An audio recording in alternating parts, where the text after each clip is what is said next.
출애굽기 10장 24절에서 26절까지의 말씀입니다. 바로가 모세를 불러 이르되 너희는 가서 여호와를 섬기되 너희의 양과 소는 머물러 두고 너희 어린 것들은 너희와 함께 갈지니라. 모세가 이르되 왕이라도 우리 하나님 여호와께 드릴 제사와 번제물을 우리에게 주어야 하겠고 우리의 가축도 우리와 함께 가고 한 마리도 남길 수 없으니 이는 우리가 그 중에서 가져다가 우리 하나님 여호와를 섬길 것임이며 또 우리가 거기에 이르기까지는 어떤 것으로 여호와를 섬길는지 알지 못함이이다 하나. 오늘 우리에게 주시는 하나님의 말씀입니다. 여러분, 자기 합리화라는 말을 들어보신 적이 있으십니까? 자기 합리화란 어떤 발언이나 행동을 한 이후에 타인의 반발이나 비판, 지적이 두려워서 자신의 발언이나 행동을 그에 맞게 포장한 것이라고 합니다. 어떤 목사님에게 갓 운전면허를 딴 아들이 와서 말했습니다. 아버지, 저도 이제 면허를 땄으니까 차 좀 빌려주세요. 아들의 말에 목사님은 잠시 무언가를 생각하더니 대답했습니다. 그래, 한 가지 약속하자.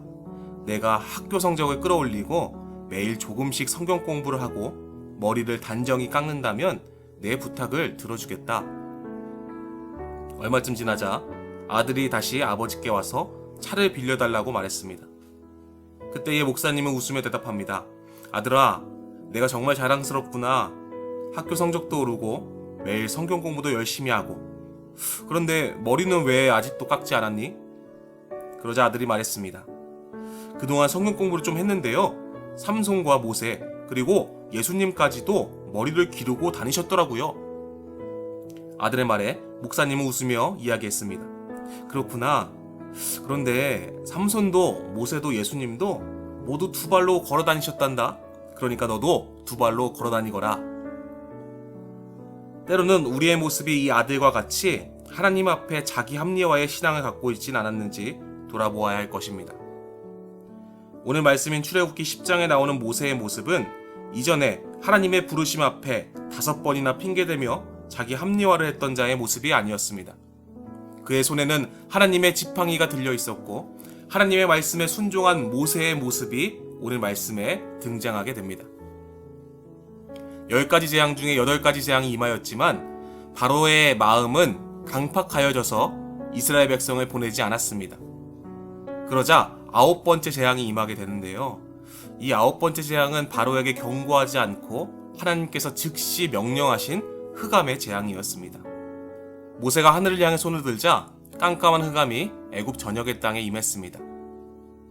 이스라엘 백성이 거하는 고센 땅에는 광명이 임했지만 애굽 전역에 임한 흑암으로 인해서 누가 내 가족인지 누가 누구인지 알아볼 수 없는 상황이 된 것입니다. 이렇게 3일 동안 있으려니까 얼마나 답답합니까? 드디어 바로가 말합니다. 오늘 말씀 24절인데요. 바로가 모세를 불러 이르되 너희는 가서 여호와를 섬기되 너희의 양과 소는 머물러 두고 너희 어린 것은 너희와 함께 갈지니라. 참 많이 양보한 것처럼 보입니다. 모세에게 합리화를 강요하는 모습입니다. 나도 이만하면 많이 양보한 거야. 이 정도면 되지 않아? 이런 바로의 합리화에 모세는 단호하게 대답합니다. 오늘 말씀 25절에서 26절인데요. 모세가 이르되 왕이라도 우리 하나님 여호와께 드릴 제사와 번제물을 우리에게 주어야 하겠고 우리의 가축도 우리와 함께 가고 한 마리도 남길 수 없으니 이는 우리가 그 중에서 가져다가 우리 하나님 여호와를 섬길 것임이며 라고 말씀합니다. 한 마리도 남길 수 없다는 것이 모세의 단호한 결단이었습니다. 하나님에 대한 온전한 믿음에는 타협이 안 되는 것입니다. 자기 합리화를 하며 대충대충 하는 것도 안 되는 것입니다.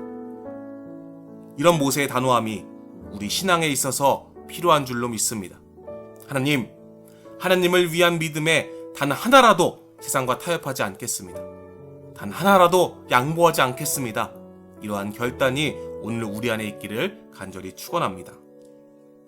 하나님의 마음에 합한 삶을 살기 위해 바로의 타협을 거절했던 모세에게 바로는 어떻게 대답합니까? 또한 오늘을 살아가는 우리에게 세상은 어떻게 말합니까? 출애굽기 10장 28절에요. 바로가 모세에게 이르되 너는 나를 떠나가고 스스로 삼가 다시 내 얼굴을 보지 말라.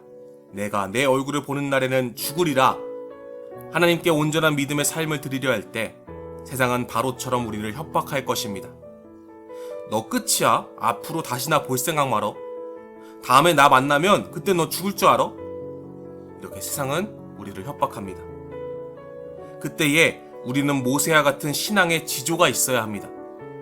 출애굽기 10장 29절에요. 모세가 이르되 당신이 말씀하신 대로 내가 다시는 당신의 얼굴을 보지 아니하리이다. 하나님만 있으면 충분합니다. 세상이 나를 몰라줘도, 세상이 나를 죽이겠다고 협박하여도 하나님만 있으면 충분합니다. 나는 이런 모세의 선포가 우리 안에 고백되어지시기를 간절히 축원합니다. 세상을 거절하는 삶, 세상과 기꺼이 분리되는 삶, 어떤 세상의 유혹과 협박에도 흔들리지 않는 삶, 이것이 진정한 신앙의 출애굽인 것입니다. 모세처럼 당당하게 나도 당신을 보지 않겠다라고 선언하는 삶이 승리의 삶인 것입니다. 사랑하는 성도 여러분, 오늘 모세의 고백과 같이 세상에 대하여 한마디도 남길 수 없다, 내가 다시는 당신의 얼굴을 보지 않겠다 라는 그런 결단의 믿음이 오늘 우리 안에 있기를 예수님의 이름으로 간절히 축원합니다. 또한 이러한 신앙의 출애굽으로 인해 하나님께 바로 서 있는 축복을 오늘 하루 가운데에 누리시기를 예수 그리스도의 이름으로 간절히 축원합니다.